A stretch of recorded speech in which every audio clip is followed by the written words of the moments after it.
My name is Duke. That's what I go by. I'm Vietnamese. I got a wife and kids, two kids, 5-year-old, 2-year-old. So I got a lot of energy. For me, why I trade is because working to replace my income, right? Get out of the job and have more time and freedom for my family, enjoy more life, and show my kids by example that you can earn more without working more, learning how to have leveraged income. So that's why I'm trading. And then for me, I've been doing it about 3 years. And I picked this topic because it's one of my strengths. And it's not really that it started as a strength. It's just that I've worked it and developed it into a strength, right? My background on that is I used to invest with OTA, Online Trading Academy. And when you invest over $10,000, you tend to want to make sure you get your investment back, Sure. So I studied that material very hard, but it was a webinar style. So I still wasn't a profitable trader because, I'm always hearing on hindsight what something is. And I didn't really understand and how to recognize how the market moves while it's moving, right? So once I found trade on the street or trade the fund or apiary, right? Then it was a lot better because just seeing David trade live is a big help because I can see how he processes and thinks through the market, and it's like, oh, what signal did it change, right? So for me, I'm more of an aggressive trader because why? I have aggressive goals. Yeah. And I can make money fast. Getting to 1% is quick and easy for me. So I was now reaching for the 4% daily and then the 10%. But I would also disable the accounts faster. It's like the home run king is also the strikeout king. So if you ask who has the most disabled accounts, it's probably me. I'm probably right there with you, my friend. So that was one of the things by choosing this topic, I actually improved on it. And I'll share the improvement right off the bat so that, everyone wants to listen to it. But it definitely helped me become more profitable, win fast and lose slow. All right. That's what I say now. And we really saw that like today I got plus 5%. I mean, I've had days where I had like 6% and 8% at one time. But they were struggles it was like very mentally draining kind of thing. Whereas today it was the first time it really actually felt easy to get to 5%. Mm-hmm. And that's kind of how you feel like this knowledge has helped you with your trading altogether. Yes. Because when you try to teach something, you learn it 10 times faster.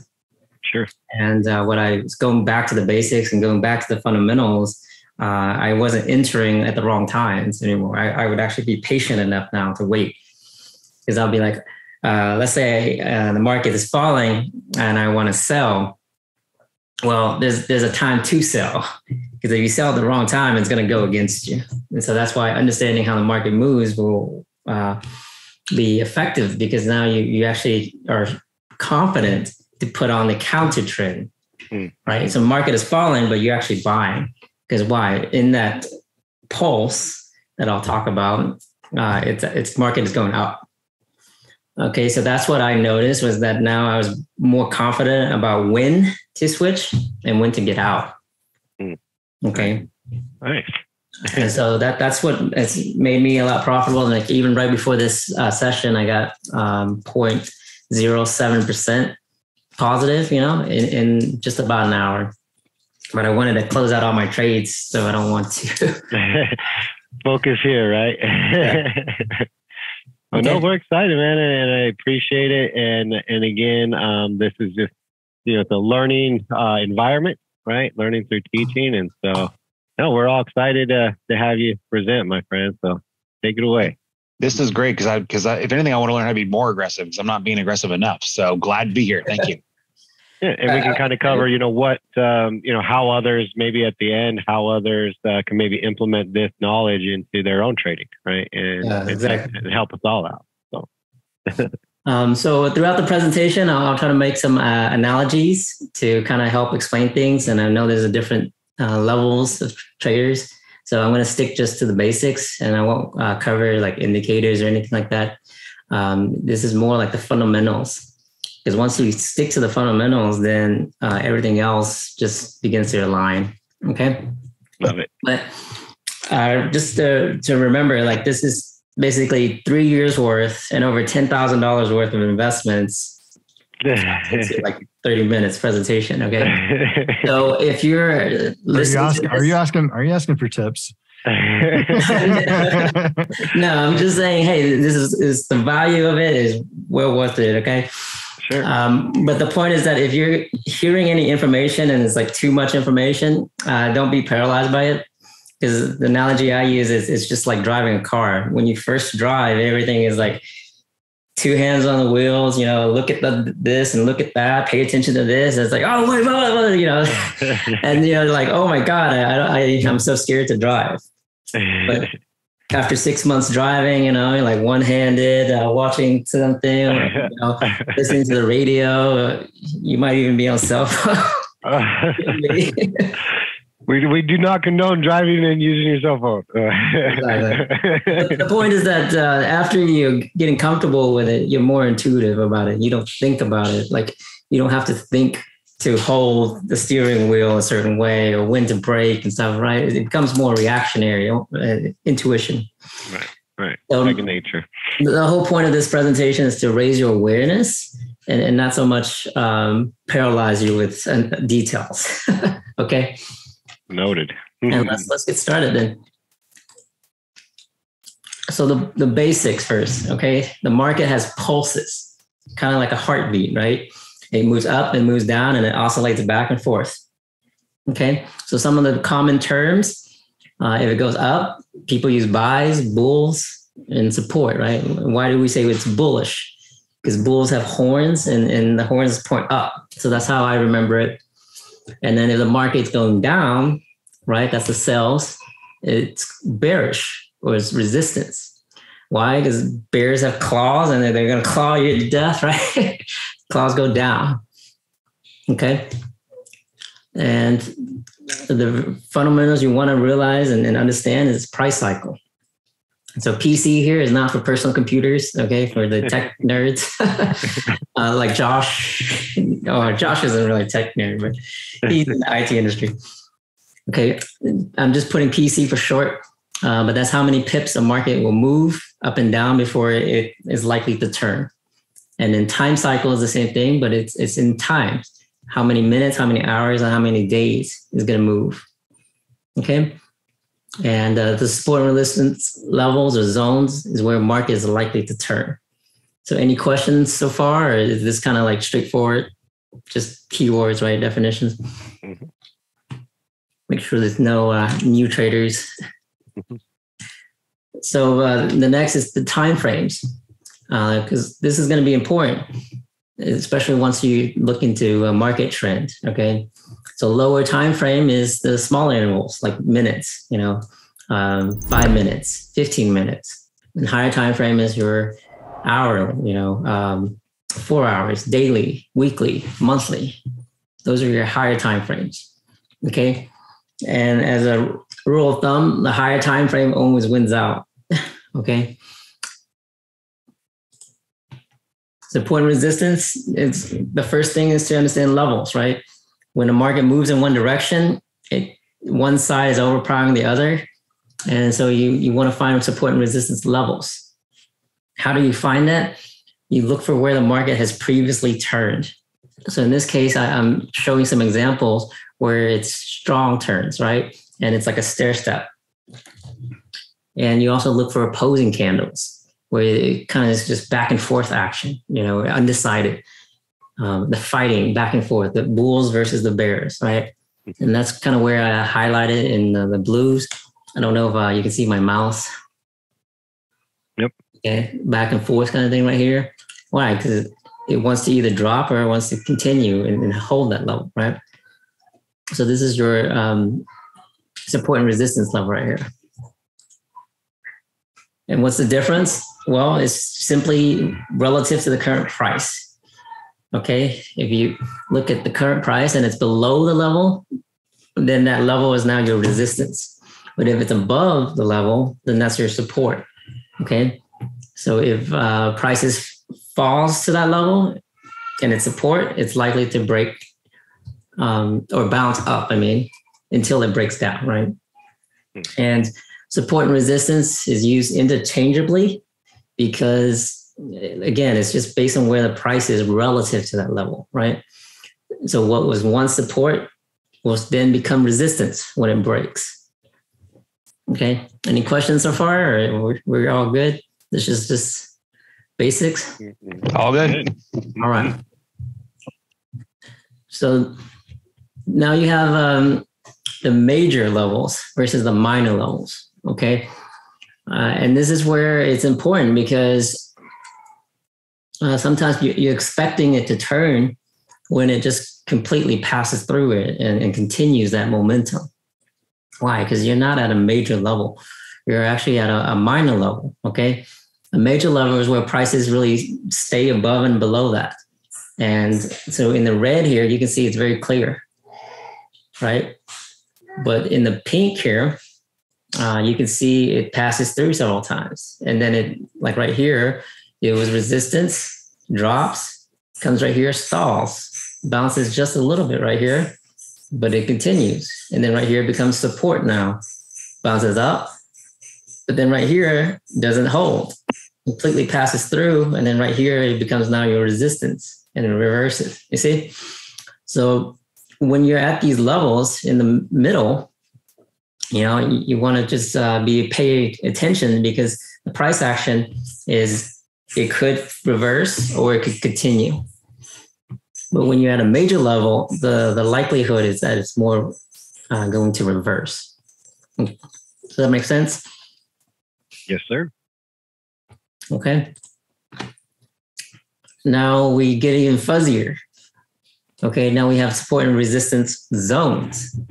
A zone is just a range of prices where there's basically consolidation or back and forth fighting. And that's where the prices can turn anywhere within that range. So like right here, this is a range, a zone. And right here, it bounces. It reverses right here. But over here, you can see it first reverses, comes up, stalls a little bit, but it actually continues deep into the zone. And you're like, oh, I've made it, I'm going to keep going. And this is where a lot of folks are like, yeah, man, let's buy right here. And then next thing, what happens? It reverses. So you want to be buying at the right time, not at the wrong time. So right here, we're still in the resistance zone and it drops, right? It comes back up here. What happens again? Retest, drops again. Comes back up. You can see it's actually at the end of the zone, but it still drops before it makes that major move. And right here is when it actually breaks. And after here, it doesn't drop below it anymore. It stays above. Okay. So when you're in a zone, know that prices are likely to turn, but you want to position your trades such that you're not too heavy. Because previously I would be like super heavy right here and it's going against me. And I'm like, oh man, now I have nothing to fix my trades. Okay. So on the reverse side, like right here, this is a support zone. And you can see it bouncing at the top, but right here it goes down and it actually goes all the way through the zone. But it's now resistance here, but you can see resistance goes into the zone again, into the zone before coming back down, right? And here it actually goes all the way into past that zone again. But what happens here? There's another zone right here that I didn't highlight, and it turns down. So just because you made it past this zone and you're like, oh, this is the right time to buy, and guess what? It just went down. Okay.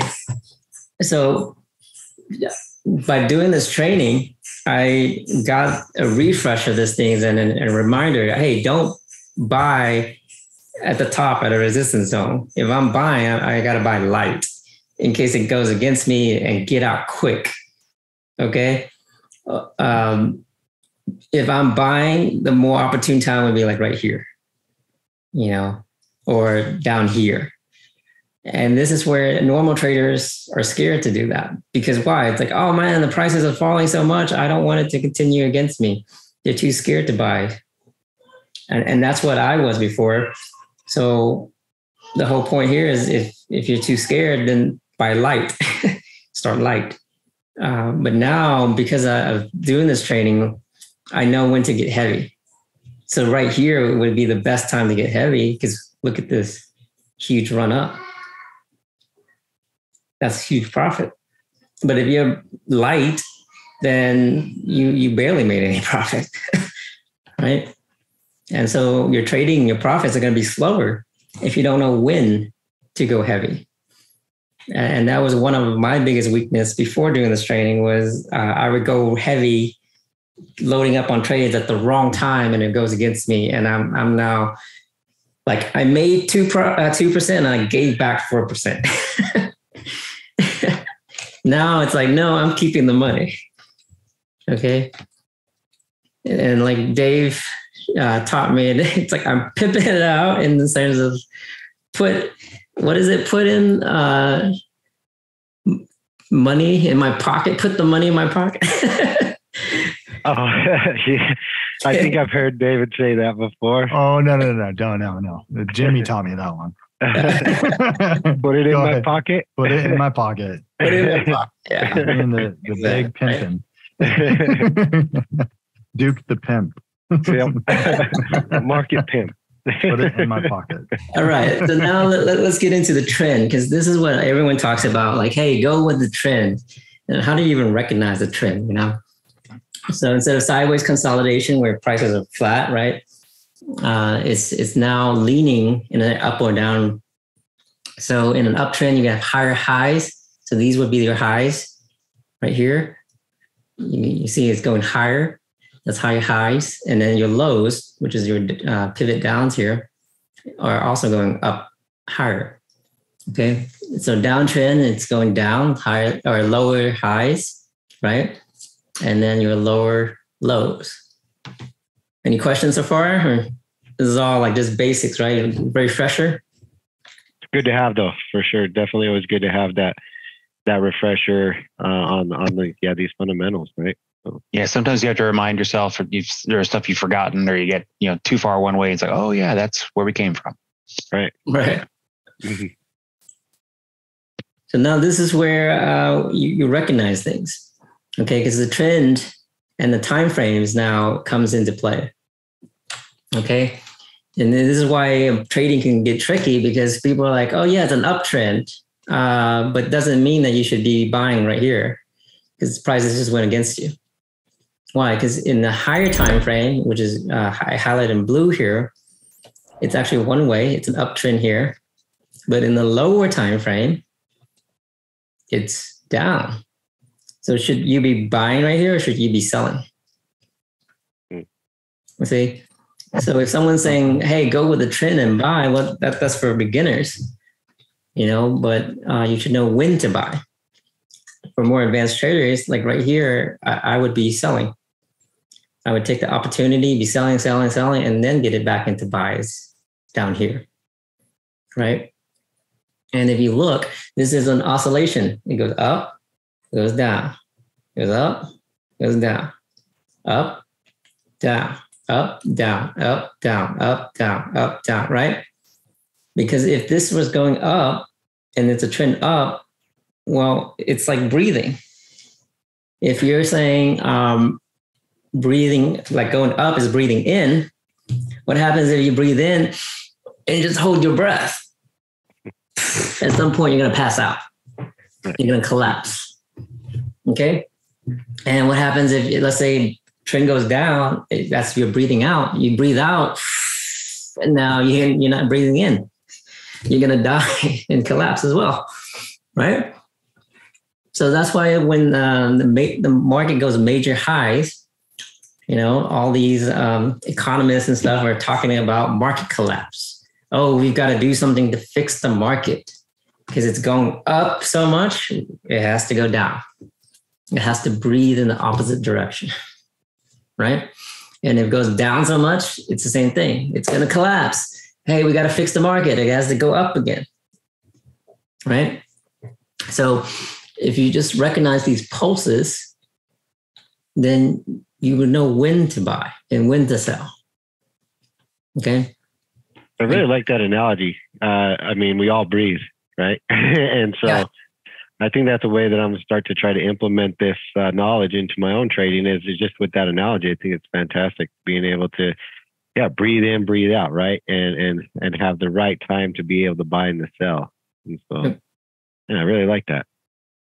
And if you think about it, like let's say you go for a run, right? Like right here, major run. What happens once you sprint it? You're like exhausted. Yeah. So guess what? Consolidation.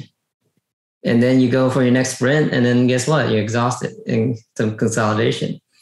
So the market is the same way. When it makes major moves, guess what? It gets tired. It slows down. Consolidation. Right? But sometimes when you're breathing, you can also breathe in real quick, breathe out really slow. Right? So the same way, the market has pulses like that, where it will go fast in one direction and slower in the other. Like right here, it goes fast up and slow down. Fast up, slow down. And then it kind of just goes slow in both directions. It's really tired. And guess what? Right here, where it's going slow, you can see it's consolidating. You see? Mm-hmm. Mm-hmm. So if you just think about it like that, like, hey, I got to breathe, or a sine curve or oscillations, then you realize that when something major like this happens, it's going to turn. So if you're continuing to buy right here, this is where most traders lose, because they're buying right here and it goes against them, because somebody has to give their money, right, for others to take that money. So the ones who are taking the money are the ones who are selling right here. And the ones who are like crying are the ones who are saying, oh yeah, I'm going to go with the trend. And this is up. Let me buy right here. Does that make sense? Yes, sir. So that's where I was before. I was, oh my God, this is a trend up. Let me catch the momentum. And then it's like, yeah, it's working. And then I don't take my profits right here. And guess what? It goes now against me. What was once profitable right here turns negative. And then I'm like, oh no, it's going against me. I'm getting out. And then it turns back up.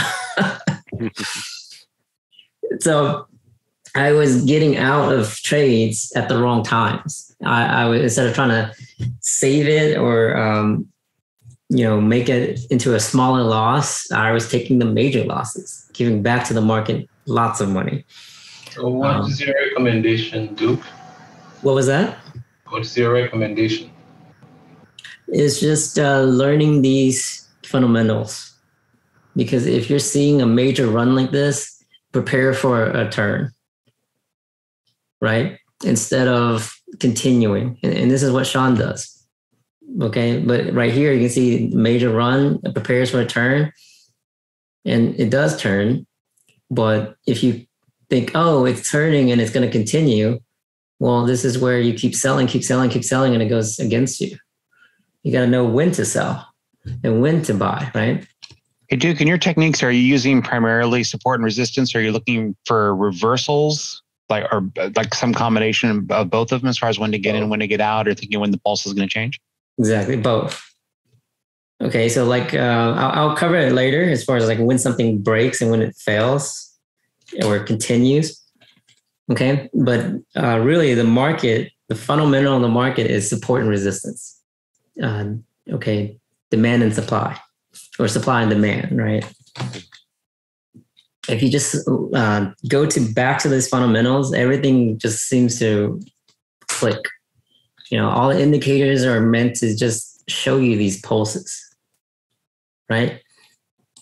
And you said you were involved with Online Trading Academy before, and I was with them for a little bit, and they seem to be focused primarily on points of equity when everything kind of just is very condensed, if that's the right word, or compressed, or finds basically a level of agreement before it takes off again. In demand. And if I remember correctly, their theory was usually it reverses. So about bases, like right here, consolidation. But it doesn't reverse right here. You see it went down, right. Base or consolidation, but it continues. So if right here you're buying, it goes against you. Right. Okay. And so like right here, yes, it reverses, like all this consolidation is reversing, but it doesn't mean the market will reverse. Right. A lot of times it's the breather, like you're running, you got to take a break and then you keep running. Mm-hmm. So like right here, you can see it goes down, consolidates, continues, consolidates, continues. But if you really watch this downtrend is here, but this consolidation is not down. This consolidation is actually up. It's going down, up, down, up, down, up.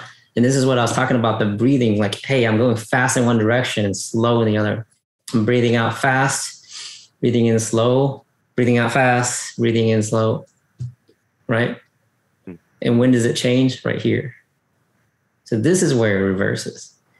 So just by recognizing your pulses, you'll know that, hey, look, just because this turned up doesn't mean it's going to go all the way here. You're early. Right. Does that make sense? Okay, so that's why this is important right here. When does the market change? When does it continue and when does it change? Okay, so if you're looking for trends, this right here, this pattern in the red, higher highs and lower lows is when things tend to break. It's saying, nope, I'm changing the pattern of the market. The market tendency is now beginning to change. Structure. Right? So right here, you can see the trend is going down, but this one actually slightly breaks it. But if you're like, oh, higher high, lower low kind of thing, this is it. Well, look at that. It actually, it continued down again. Okay, and it went all the way up and then went all the way back down, like a V right here, right? A V and a caret before it goes all the way up. Mm-hmm. See, but the point here is if you recognize these patterns and signals, you're preparing for that turn, but knowing when it will happen. Okay, because if you're thinking it's going to happen right here, you're probably early. And that's what I was finding in my trading was a lot of times I was expecting a certain pattern and it would completely reverse, like maybe one whole full price cycle before it actually reached that expected price. Okay. But if I'm not prepared for that, then I was losing big and getting my accounts disabled. Okay. So now I'm looking, okay, this is where I think the market's going to go, but I'm reading the signs of what the market's telling me it's going to go. Does that make sense? Yeah, I think David had a term for that. Not forecasting, but what's that word? Right. Do you want me to tell you, or are you looking for people to pass the test? Pass the test? What is it, Jimmy? What is it? What? Who said it? Oh, Cliff got it. Cliff said it. Yeah, exactly. Predicting, right? Yeah, you want to predict the market, not forecast it. Right? and like here on the second example, right? You think, oh, hey, the trend line is broken. I'm going to go into my sells right here. Well, the point is, you're selling right here. You should be taking profit right here. Doesn't mean you should be selling right here. And this is where a lot of traders make the mistake. They see this momentum and they start selling and saying, oh, well, I want to catch the momentum. And guess what? The market has to breathe. It's been breathing out. So it's got to breathe in. It has to come back up. So then your trade, if you're selling right here, it goes against you. right? It comes back up. Okay. And right here, again, it comes right here and you're like, oh, it's the same. I think it's going to bounce. Let me buy. If you're buying right here, fine and dandy, but look at that. It only went one price cycle. You got to get out. Because a lot of people are buying here, holding, thinking, oh, it'll retest this because it's a trend up. And then it turns into, oh man, it just went major against you, right? So if you begin to recognize the signals, and that's what helped me, right? But when I recognized that, oh, okay, the market's changing, I also noticed that I was early. Okay, like in this one. Can I ask you something here in your writing? Go ahead. What is the megaphone? I know alligator outside range. I don't know what is megaphone. It's just names for the same thing. Because like in olden days, when you say people would hold up a megaphone and you would speak into it and your voice would be louder. Oh, the alligator mouth, the way the alligator mouth. Okay. Because it's open like this. It's okay. Fighting. I got it. Right. Okay. It's also called an outside range, and you'll hear David use this more. Yeah. High. Yeah. I just didn't megaphone. Some people like they want to come up with a visual description. So that's names that I've heard. Okay. It's a little bit more friendly. And he said in olden times. No one uses a megaphone anymore. I mean, we have like microphones and then powerful speakers and stuff. You know? I really like your slides. They're very simple but complete. All right, thank you. Hey, Duke, I may be getting ahead of myself here a little bit, but that's kind of what I do. So when you see the megaphone and you're starting to decide which way you think it might go, are you using maybe one time frame higher to help you kind of determine where you're going to kind of put your chips, so to speak? Or are you just going everything off of one time frame on the chart? Well, sometimes you can see it in one time frame. Like let's say in 5 minutes, you can see far enough to see this next one. But like once it breaks this, I can't see it. So then I have to go to hourly to be able to see, oh, here's the next pivot, here's the next one. And you can see here, this went all the way to this zone right here. Next action point, right? Yeah, next action point. Mm-hmm. So the point now is I have to go to a higher time frame, like an hourly or daily, to be able to recognize these levels or zones. Okay. And so it's like, if I'm buying down here, I know that I should probably be getting out somewhere in here, right? And then you can see it consolidates for a long time. And so then you have a lot of opportunities like buy, sell, and stuff, you know, change different techniques or different strategies, right?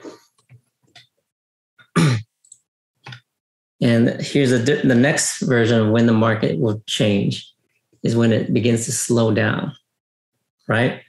So if you think about when you're running, it's like you're sprinting, and then what happens? You get tired and you start to slow down, right? So consolidation sideways is where you begin to recognize this. So same highs and same lows. Here's the trend is dropping, but then it doesn't right here make a lower low. It's saying, oh, market's tired. I need a break. It's like I've been breathing out. I got to start breathing in, right? And start to make that U or that bull pattern, right? Exactly. And sometimes it's a little early because if you're thinking like right here, right? But if you see here, it goes down and this is slow, but still down. Okay, so what does that mean? It's not going to continue. It's reversing right here, right? It goes up fast, but it's falling. Because it falls so much, though, it has to go up, right? Do you use the time and the price to determine if it's slowing down? Yeah, I'll get into that as far as how to determine when. So you're getting a little ahead of that. But if you can just recognize the overall patterns and kind of like the momentum of things, then you'll notice the market wants to change tendencies. Like right here is fast, right? And this is fast too, but look at how much less it is. And then right here it falls, but here it doesn't go up fast anymore. It's going up slow. You see? So this right here is telling me, like, if I see this, I'm like, okay, I'm ready to start selling or find opportunities or sales. Does that make sense? That's because that is like a lower high at that point. This is the same high, right, but it's also the momentum. Because if you look here, how fast is it? Fast up, fast down, fast up, fast down. It's very fast, right? Right. Oops. This is a fast up, fast down, fast up, fast down, right? Everything here is fast, fast, fast, fast. Fast up, fast down, slow up, slow down, slow up, slow, slow, slow. So right here, this is saying the market is exhausted. Does that make sense? Because I see the same high and I see the momentum is slowed. I know that there's going to be a turn coming. Okay. And you can see it turns very slowly at first, and then it goes fast. So the point here is, like, if I'm trading this, I'm making sure I'm loading up on sells and not buys right here. So if I'm like, oh, this is going down, I don't want to be buying here. Because if I'm trying to continue that trend and I'm buying, it goes against me big time. Mm-hmm. Right? I'd rather be on the selling side and it turns into a runner in my favor. You see? So it's recognizing the momentum. When does it slow down? And then now this is when to buy and when to sell. It's the price cycle and the time cycle, right? And this is using Nate's trick where he will measure it like this. And then he'll then drag all those lines. But you don't really have to do it that way. You can start to eyeball it. And I'll show you the technique that I do where I kind of measure it, eyeball it. But you can see here the average of one price cycle, two price cycles, three, right? All the lines start kind of like collecting at the same levels. You see? So in this case, like this is, let's say 15, this is 30. So I know, hey, if I'm going up 30, I'm probably going to pull back 15, right? But what happened here? Wow, it went up, 1, 2, 3 price cycles. Well, if it's going to go up 3 price cycles, it's going to pull back at least 1. Yeah. See? Because why? This is 1. This is 1. Okay. And if you listen to Khalid's training, right, that also helped me with the confidence that, hey, if I'm going 3 price cycles like this, previously I would be trying to catch the momentum and saying, oh, it's going up again. And I would be buying up here and then, oh man, I'm losing big time. Right? But even if let's say I was in the wrong direction, I know I can get out because see, once one price cycle bounces before it goes major down. See, it's only when you have like news right here where it goes up major and then it goes down major, kind of like total 100% retracements. So actions like this, where it's fast up, fast down, it's usually news, whereas this is more like normal market. Okay. I also upset with myself. I caught it. So now you're using the same thing, but you're measuring the horizontal. Okay, and this is your time cycle. Because if you look, hey, it's gone this much down, well, it goes that much up. And it's almost very even. Why? Because when you're breathing, you tend to breathe in and out at the same pulse until something changes. Like, oh yeah, this is so exciting. And then you're...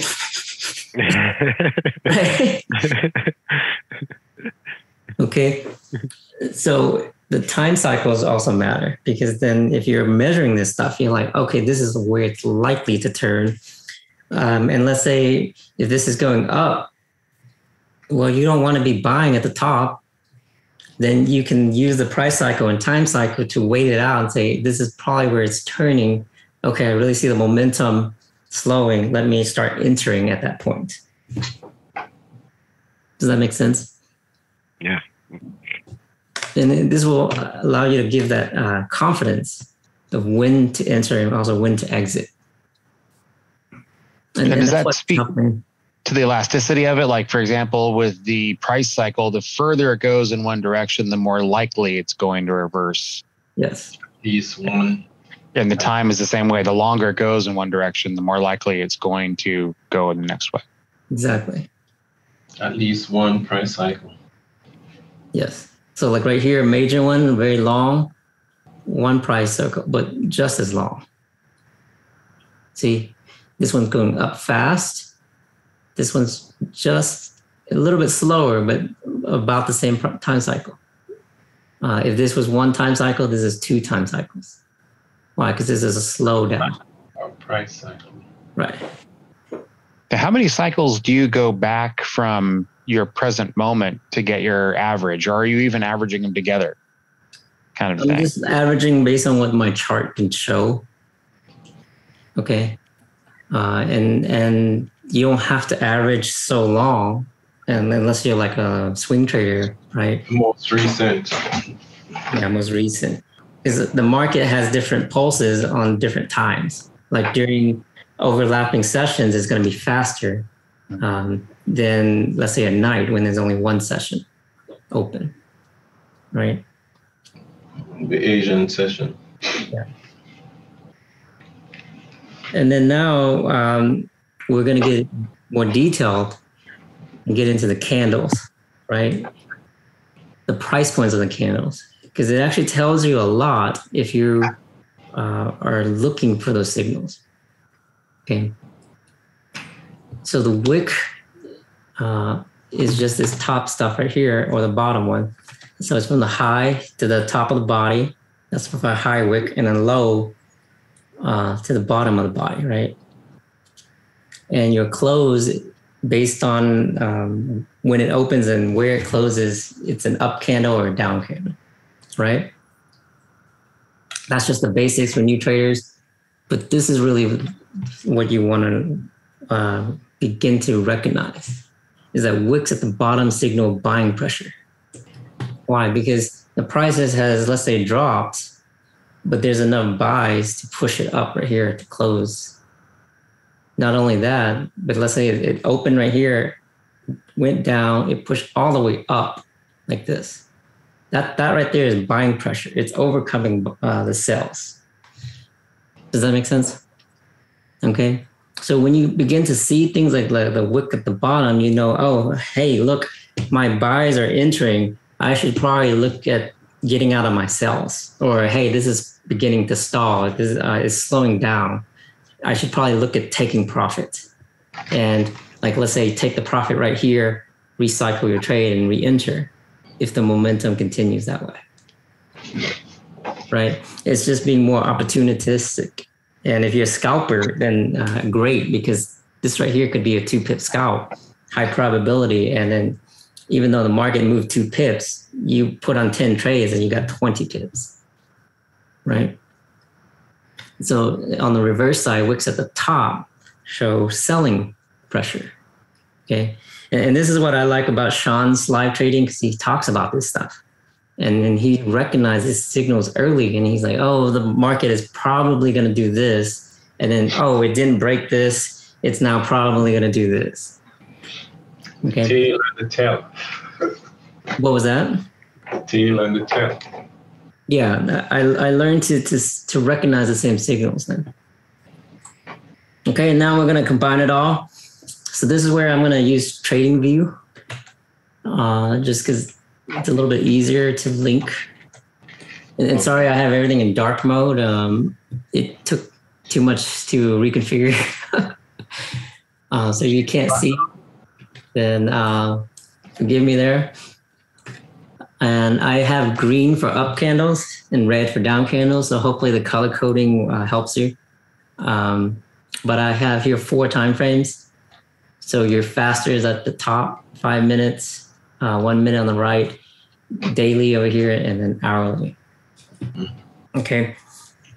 So right now you can see with Euro, right? Let's say I measure this. Well, it was going, let's say it was going down right here. Oh, come on. It went down 209, 210 pips, right? Well, it went up how much? 257. Okay, and if I measure this, it went down about 133, went up, or sorry, it was up, went down here about 150. This one, it went up 240. So as far as the price cycle, what do you guys think is going to happen next? We're at 280 something. Do you think it's going to continue up, or do you think it's trying to start dropping? Well, it's already exceeded the time cycle averages you worked out already. So it's due to drop down at any time. And if you look at the time cycle, it's already been doing that for a while. So it's ready to go. Exactly. The momentum has slowed. Okay, as far as the up cycle, because you can see it went up fast and it's going up slow. So what's going to happen next, more likely, is it's going to start going down. It might go down slow before it goes down fast. Right. So do you wait for a reversal, like a 3-bar reversal, before you get in? I use a different technique, okay, which is Heiken Ashi candles. But yes, you can look for 3-bar reversals, and then you can also look for resistance zones. Or top of the end of the price cycle too. So let's say if I'm looking to sell, okay, you can see here the price cycle, it's going like up. How much here? About 24, right? Went down here about 18. This one was like what, 20? This one's about 11-ish, right? So you can see about, I would say average is around 15-ish, right? So this one went up 20, so it's like 1.5, but look at where it hit. Yeah. It hit a Resistance. yeah, and you can see it didn't actually go all the way to the wick. It went only to this one, to these higher wicks, right? But not the highest wick. So your price cycle is overextended, your time cycle is overextended, your highs are lower. Yep. So right here, you can see it went high, but right here it didn't go that high. It has not touched this again. So right here is when it's starting to consolidate. Why? Because where's the support? It's right. We're right at support. Why do I see that? Because of, let's see here. I forgot what tool. Where's the rectangle? Know the shape, where the brush is. Go to the brush. Yeah. Thanks. I don't really use this so much. But right here, you can see a lot of fighting back and forth. So that is your support zone, because you can see it went deep into it. It didn't bounce at the top. It went into it before it started to bounce up, right? So if price is right here, what do you think is the next resistance? You think it's here? Right. Yeah. Yeah. Right. Yeah. If you drew a trend line at the top of those two highs, it would be going downward. So it could hit. Yeah. So it could be right here.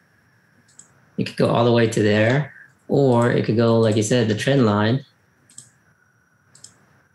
And if you look, there's actually a closer resistance. We're right at it. Yeah, right there. If Sean was trading, that's where Sean would want to have profit. Yeah. So you could be scalping things like that, but right now, I would not be buying. I would be looking into sells and when this is going to start slowing, right? So I would be selling here light because it can continue here. And I would load up heavier here, but I know it could actually go all the way here too.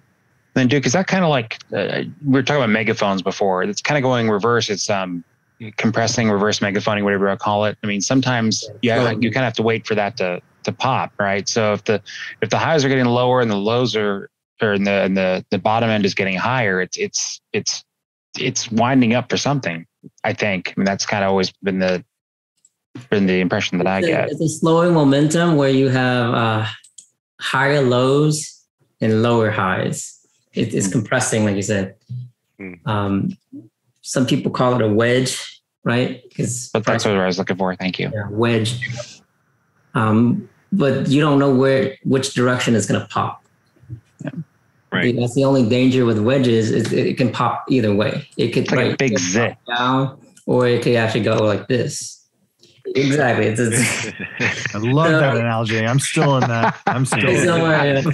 So that's why if I'm selling right here, I'm going to be light because I know that for this to hold, it could go all the way right here and it would still hold.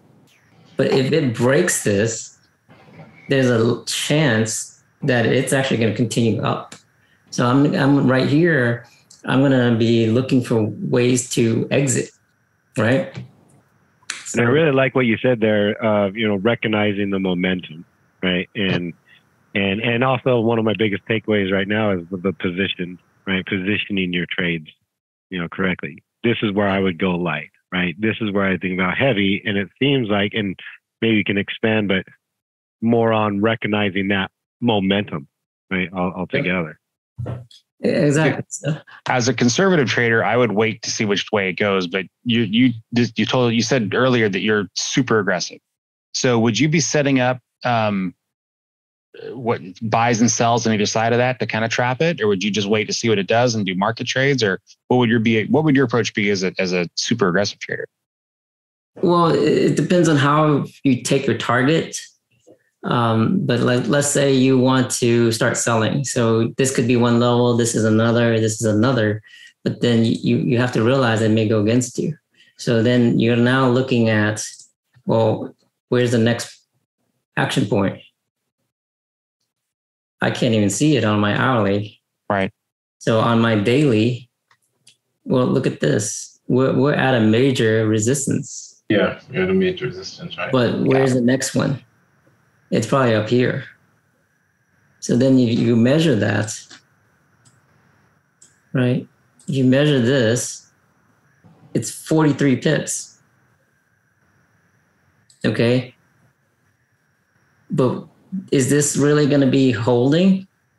Maybe, because yes, there's some resistance right here, it goes all the way back to here, but it might not hold. Well, where's the next level, do you guys think? Be way up top. Well, you're too far then. If you're saying way up top, like right here, this is the major one, yes, but look at all the other ones in between. Yeah. So if you are looking at this and you're like, let me sell right here, but if it closes above this, it could be a runner all the way up to here. You see? So it's really now, if I'm aggressive, I also am looking at where I'm getting out. Because if this goes bouncing, and it might only go to here. But if I'm putting my targets right here, I just missed my targets, and what was a profitable trade, right? It was falling. Now turn against me because I didn't get out. Does that make sense? The heavier I am, the quicker I get out. Sure. So that's why I like 2 pip scalps, because it's very easy to get the 2 pips. And a lot of times I'm closing it early and it's only like 1 point something. Yeah, but you've got 20 or 30 of them, and that works out really well for you. Yeah. Okay, but the point here is that if you're going to build your trades, you got to know when to cut the losses. Okay, so let's say if you were cutting the losses right here, well, guess what? You just took a major loss when it's most likely to turn. Okay. Positioning those trades, right? I mean, yeah, exactly. So So what Rex would do is he would be like, well, how far do I have to go before the pivot? Let me change to measuring. So right here, Rex would not be selling because he says, I have like, wow, too far to go. Whereas I have less risk right here for buys. Okay, but he's not going to buy right here because it's right at the resistance level. Yeah. But he's going to wait for this pullback like right here, maybe one price cycle. And he's going to be maybe buying right here and right here, down to here. And then here's maybe a stop loss. But he's been trading. He's been, because even if this falls, well, guess what? At some point it has to bounce. And let's say this is it. Like this is their support. Oh, come on. How far is it likely to bounce? One price cycle. Okay, so if he's building his buys right here and it goes against him, no worries. He's buying, adding some more layers, buying, adding some more layers. And he's buying heavies right here for break even or profit right here. Because this is the resistance. Does that make sense? Definitely. So even if the market is going away from you, it's going to bounce that one price cycle somewhere. So if you can position size it enough, then you can tolerate it going against you. But if you're too heavy, then your account is going to get disabled before you can even experience the turn. Right. And what would you say, or how can others implement what this knowledge that they're gaining tonight into their trading? Yeah. So the way I do it is now, I am just looking for the opportunities, right? I use Heiken Ashi candles to help me with the momentum. Whoops, wrong chart. This one I keep as regular because I want to see the selling pressures. But what Heiken Ashi does is it averages. So even though this is like green, red, green and stuff, this will all be like green.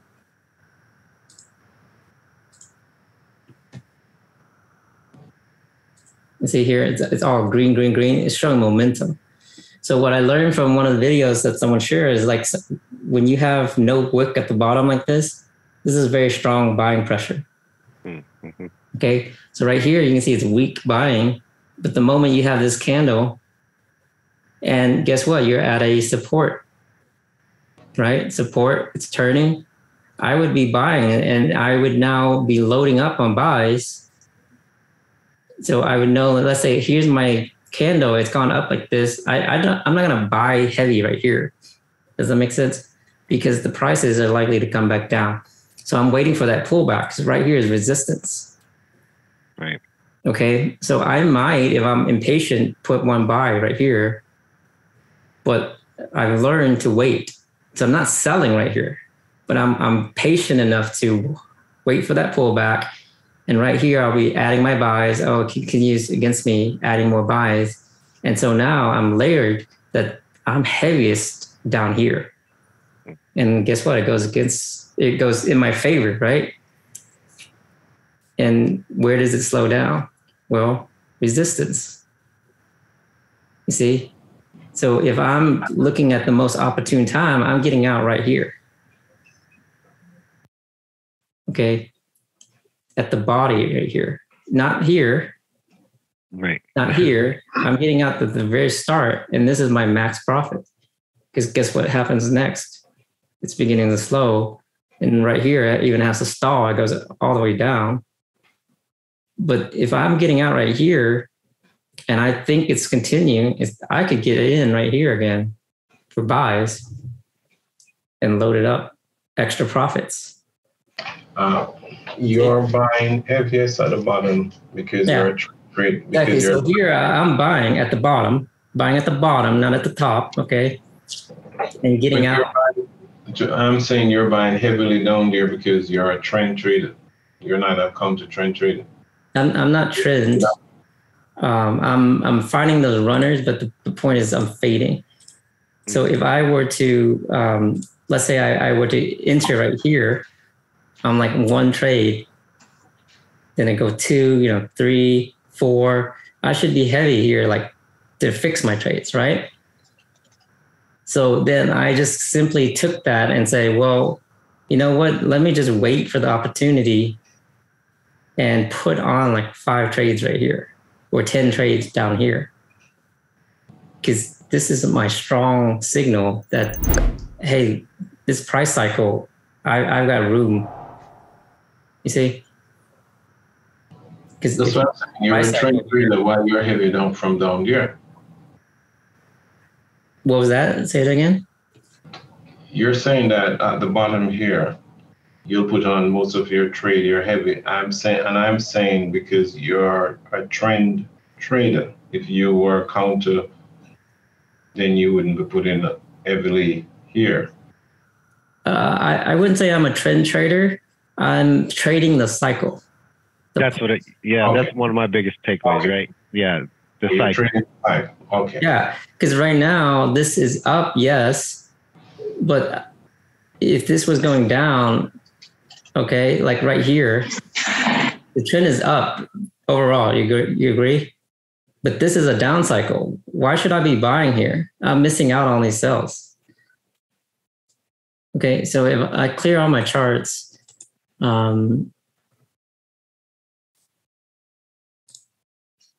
right here, when it's losing momentum, right? Why is it losing momentum? It's the price cycle.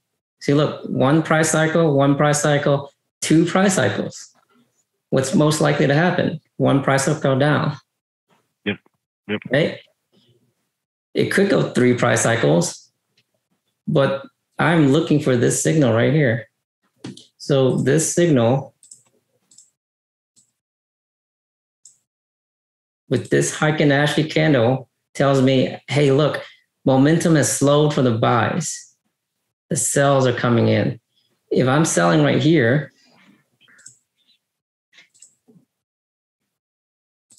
you see, like this here's a signal and the prices are coming up. I'm selling right here. I'm selling light because it just continued up. But now I'm adding heavier layers. And so if I started here or here, then I'm heaviest right here. As you're getting closer to that action point, right? Exactly. So the point here is that I'm not going to be putting on, let's say I only have 20 trades. I'm not going to put 10 trades right here, but I will be putting 10 trades up here. Does that make sense? I'm more patient now to do that. So when this right here was going down, that's my signal. I'm not going to put 10 trades right there. Previously, I would do that. I would like, oh, this is going down. Let me catch that momentum. And I put like 5 trades here. And then the next thing I see, it's going against me, like right here. And I would be stressing about it. Now I'm like, oh, no worries. I'm just going to add to my layers. And I know where it's best to go heavy. Mm-hmm. Okay, so I'm selling right here, even though it's an uptrend. And I'm getting out right here because why? Your momentum is slowed. And you're not only that, you reach support. Mm-hmm. So I am looking for, hey, this is likely the star right here. You see? Boom, it bounced. I could be selling right here because guess what? This is at resistance. This was a major one. I could reevaluate. I'm taking my profits right here, putting on some, oh, hey, look, this is actually a weak up candle. Okay, it doesn't have it has a wick on the bottom and you can see it's like a doji. So then I would add on my sells, most likely right here to get extra profits. Does that make sense? But I'm not going to do the zero take profits here. I'm probably scalping 2 pips to where prices have already been. So I'm using Sean's technique now. Okay. So here I'm looking for zero take profits because it's the start of a run. Whereas here it's the end of a run. So I'm looking to get out quick. But you can see here it actually continues because it bounces and it continues. So now I'm like, oh, if this level, this zone doesn't hold one price cycle. You see? Well, and also on those cells, I think, David, you might be able to clarify because I always get this messed up. But is it typically retest to that action point? Yeah, retesting. So like right here, this is expected. It's 50%, right? Mm-hmm. And you can see it's right at resistance. But what happens next is it drops again. If it holds right here, it might be different. It might continue up. Let me ask you a quick question, dude. Mm-hmm. So for those of the traders out there that particularly, see this and maybe align to the same style or approach that you do, you said in the beginning you're aggressive. So what do you do that differentiates yourself? Let's say that you're an aggressive style trader, but let's say that I'm trading the same trades you're taking, the same market you're taking, but I'm not an aggressive style trader. Where do you take advantage of your aggressive nature? Right. So basically, do you put more trades on? Do you up your position size? And yes. When and where would you decide to do that? Or do you do all of the above? Do you up your position size? Do you put trades on? Like what would you say differentiates you from being an aggressive trader to non-aggressive? Does that question make sense? Yes. So let's say I'm on a 5K account, right? A lot of traders are doing 0.01 lots. That's like 10 cents, right? So it's very slow. Okay. I'm doing like building the account. What was that? That's slow in building the account. That's not slow in the market. That's slow in building the account and slow in losing as well. Right. Okay. It's non-aggressive. It's a non-aggressive style. Right. It's more conservative. Right. New traders should be 0.01 lots. Okay. Why? Because it's not going to kill their account. They're disabling their account is very rare. Okay. But for me, as an aggressive trader, I could be at 0.01 lots and I still disabled my accounts. Because of how many trades you put on. Because I put on so many trades. Exactly. Let me ask you this: Why do you put on so many trades? Like because what? No. Like, profits fast. Okay, I understand that definition. I meant to say, what makes you put on more trades when you see the market? Is it just because you're seeing it and you're looking for? Okay, let me rephrase this. Earlier, you said you have two styles. You trade with the 0 take profit, or then you'll switch to a 2 take profit. Mm-hmm. When you're trading a 0 take profit or a 2 take profit, do you have a difference of how aggressive that you are?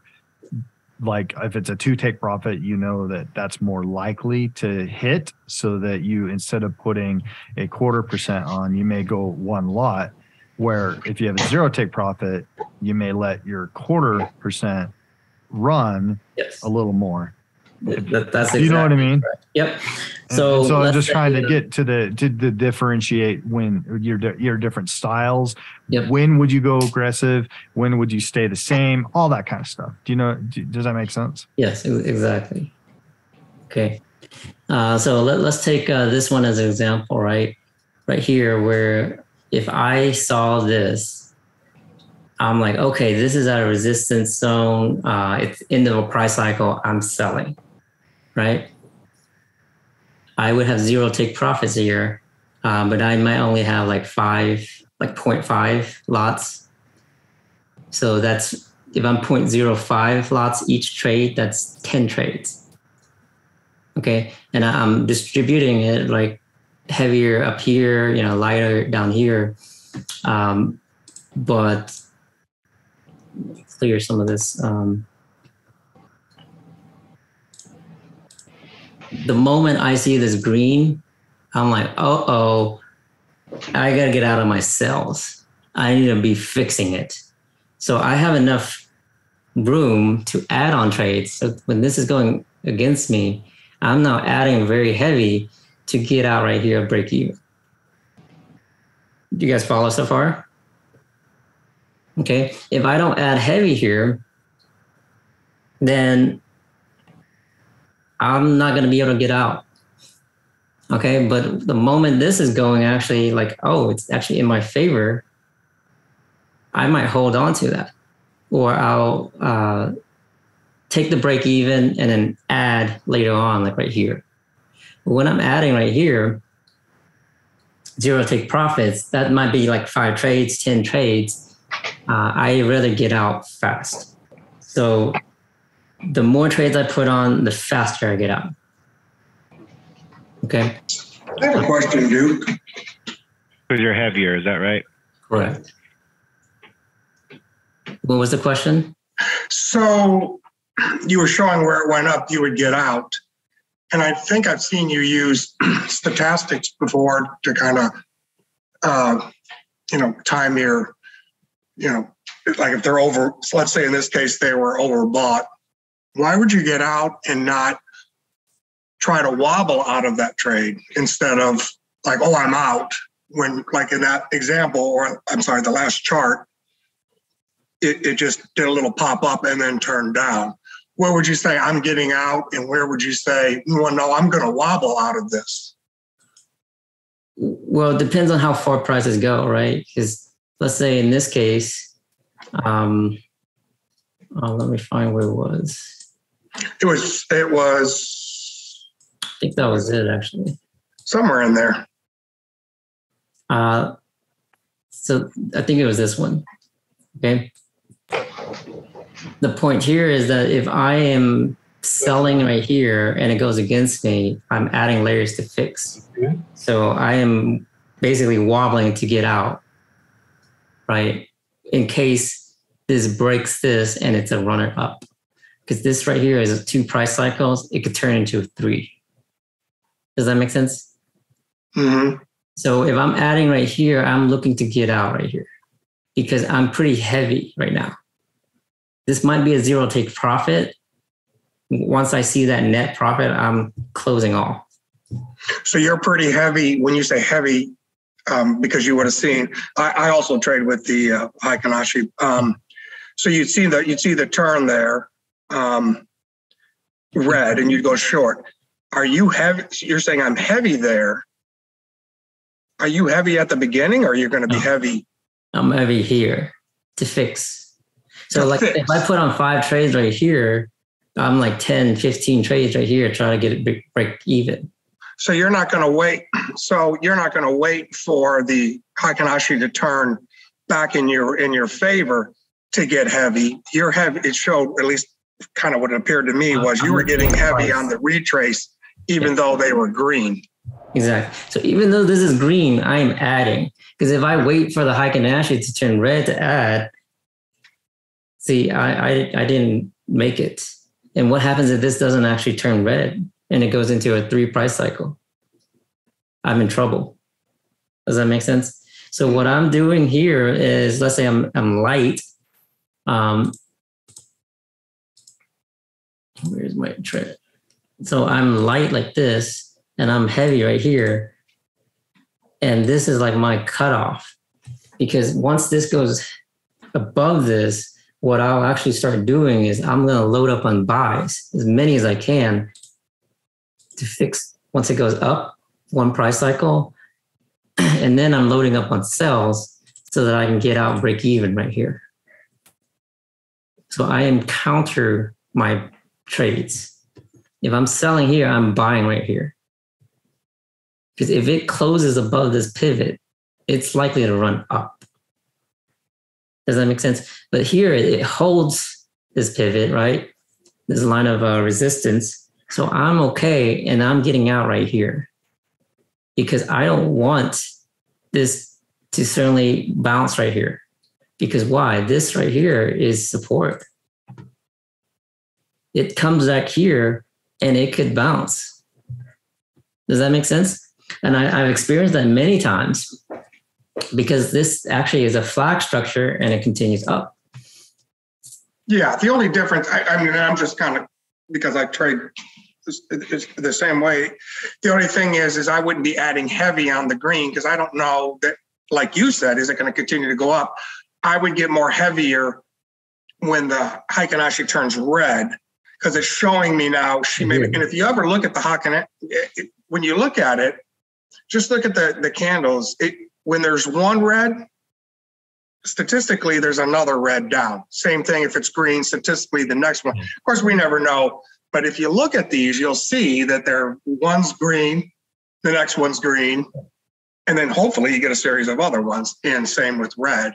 So the only thing I was saying was that it was like, I think I would get more heavy with the red that's confirming, okay, now it's confirming that it's hitting that resistance area and coming back down. That's all I was just wondering where you got heavy. That's definitely a good way. And I would say you would slightly miss some of the opportunities like right here, because these are better scalps if you wait. Right. Okay, so I'm not waiting. I'm looking at, hey, I have one, let me go 3 pips, let me go 5 pips. I'm measuring it based on the price cycle. And so I'm layering it like that and saying like, here's my layer 1, here's my layer 2, my 3s. Does that make sense? And so then I have the best opportunity right here. And then once this turns red, I'm adding. Right. So I'm adding there.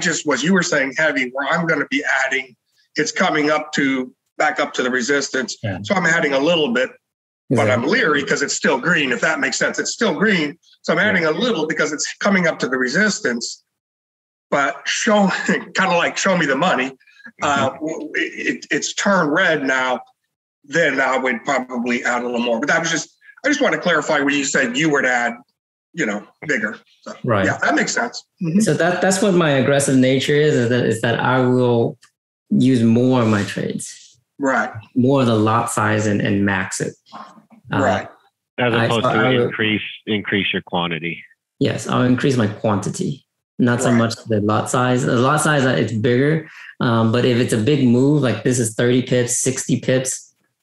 Let's say this is 30 and 30 and 30, I would reduce it. Instead of 0.05, I'm doing 0.02. Because one run could go against me 30 pips, which is a lot. Oh, right? And then you've got ammunition, right? I have more ammunition to fix. I like how you said that earlier. Oh. If one price cycle is 60, like with news, major news and stuff, 60, then I'm reducing all the way to 0.01. Okay. And the point here, though, is I'm getting out quick because I'm fixing. But there's still opportunity. And like right here, I could actually enter the cells right here, and I'm better off because if I started down here versus here, right? Makes sense. So there's always new opportunities, but now I'm like, okay, the market is holding because right here, look, it wigged. There was a danger right here of it breaking, but it did not close above it, and then it went down. See, so if I didn't take this, I'm again hoping and praying, and this could be -1%, -2%, whereas I could be break even here and at peace, or I could even be 0.1% profitable right here. Let me ask a question, and this is going to tell me quite a bit about how you like to trade. So think carefully on the answer. Ooh. Nice, Dave. Do you tend to get in heavier before the execution of a trade, or when you're losing and you need to fix a trade? The latter for sure. When I have to fix, I'll get in heavy. Previously, I got in heavy before, and that's where I got in trouble. So you'd get in heavy on a hope, not hope, but you would get in heavy. Oh, this is where the market's going. Prediction wrong. Yeah. So like right here, I waited for the signal, and guess what? There was still steam. It continued. Previously, I would be like, okay, yeah, I'm fixing. Oh, but let me hope the turn down, right? And I would not get out. Whereas now I learned my lesson. I'm like, okay, the signal has turned. Let me get out, reevaluate the market.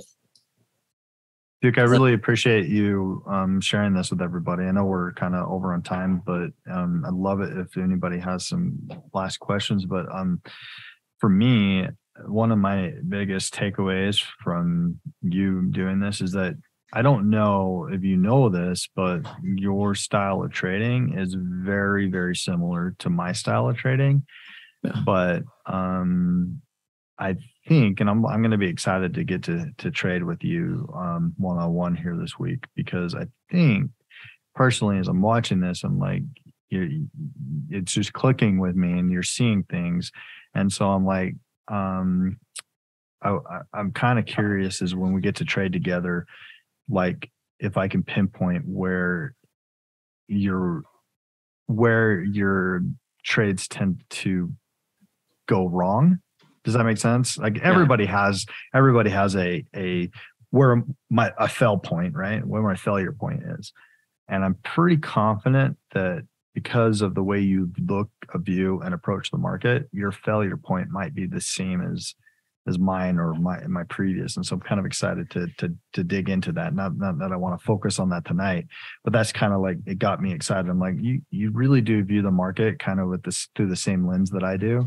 And so I'm like, I could see you having the same failure points that I did or that I do have because of that. So I'm kind of excited to dig into that. But case in point, like I don't typically trade the Euro JPY in the evening, but I did. And if you guys look at the Euro JPY or you guys are trading it, there was just a huge run up and then a run down.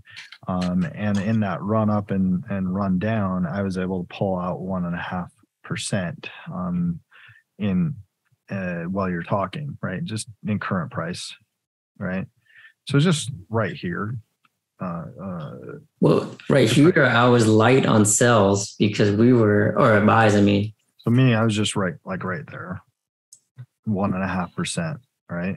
Yeah. And just because I trade the same way that you trade, or that you're similarly trading, and it only ran up probably 10 up, 10 down. Well, 1.5% because in the evening I trade heavy, right? I get heavy and I go aggressive. And so well, I did that earlier with USD yen. It only fell 7 pips. So it closed like below this pivot and went to this one. It was 7 pips. But I loaded up and got 30 something pips. And it was like 0.2, 0.5 or something like that. At one point, the trade went against me. So I was very heavy. I was up 1.5 lots. Trying to fix the trade, and it turned in my favor, and I got 0.3% out of it. But the point here is that I got more precise about my entries, and I got quicker about my exits. Sure. I was less greedy. Okay. Yeah. So I don't know if there's really a question in there for you, other than this is the first time that I've really seen you explain the way you trade. And so it kind of got me excited that to work with you, because I think you're just right there, if you're not already there, to the point where I'm trying to get everybody to believe that you can make 1% easy. And I think you have that belief where other people are like, nope, I don't know how to do that. Right. And then once you believe that you can get 1%, then believe you can get 5%. Josh had an amazing Monday this week where he made 8% this week. And I'm going to say that he made 8%, even though he had to recover because he was down 4% or 5% or whatever that was, but he did that. And even though it was a recovery, you can take that belief system of saying, hey, I'm down 4% and I just made it back to zero. Well, I made 4%. Right. So why don't you trade like that when you're up? Right. It's just psychology. And and that's what I'm excited to work with you. So sorry, I didn't mean to steal anything. That really this whole night I'm just like, oh, this is awesome. Duke's right there. You're right there, and I'd love to help you get to that next level if I can, right? So for sure. Sure. Does anybody have any last questions? I would say feedback. If you guys can share, how this is going to help you become better traders. Yeah, it's excellent. This is a good program, David. Thank you. We get people like Duke come on and really share some valuable information. I really enjoyed this. Thank you. Yeah, I loved your presentation, Khalid's presentation. They have all been great in Duke's. Nick's, Nick in the chat said he had a light bulb moment, but he also said that the one-on-one, that's going to be not necessarily a one-on-one. It's going to be one-on-one with an audience. So we're looking at this Thursday to trade in front of Duke, and I will trade in front of everybody. So you'll get a front row seat, Nick, if you trade with us. Thursday or Friday? Is that tomorrow? Yeah, I was say tomorrow. It's Friday. Friday. I'm sorry. I'm Friday. Yeah. I'm thinking today's Tuesday. My bad. Are you guys going to record that for later? You get excited. Sorry. Yeah. Well, I can't make it tomorrow. I traded this morning, and then you weren't on. I'm like, but I still did. I got 100 pips. So I'm good. Oh, I thought you said you were a Thursday only. I'm going to try to, but then this week was weird, and so I tried to jump on this morning, and it wasn't happening. But that's okay. But are you guys going to record that so we can watch it later? Yeah, they're always recorded. Yeah. Perfect. So. Nice. Sorry, Jimmy, I didn't mean to steal your thunder. No. I mean, again, my takeaways are the same thing, and I kind of mentioned it a little bit earlier. Really for me, just really emphasizes, confirmation as far as recognizing that momentum, right? Having an idea of those, he mentioned those wicks and that buying pressure to the upside, or, vice versa to the downside with those wicks. And those are kind of some of the areas that I really would like to focus on to really determine when to get heavy, right? And then paying attention to those action points. So very well done, Duke. Definitely appreciate it. Yeah, good job. Good sir. So. I think one of the things that Duke said early on that just kind of brushed past is that you got to learn to wait. And I know that, like, for me, when I have my biggest fails is when I get impatient. It's like, I want to get in right now. And I'm trying to learn. It's like, okay, well, now is not the right time, but maybe like in 2 or 3 candles could be the right time. So building up those patience skills is a big deal. And it's helped me a lot. And I'm glad that you also mentioned that. That's awesome. Thanks for sharing. The only thing I'd like to add is that if you guys want to have value too, get with Jimmy, because he's looking to add to the calendar. Yep. And I apologize, Duke. I didn't get to promote this as much as I'd like to, but I love this, and we'll get this up on YouTube, and appreciate it. So thank you.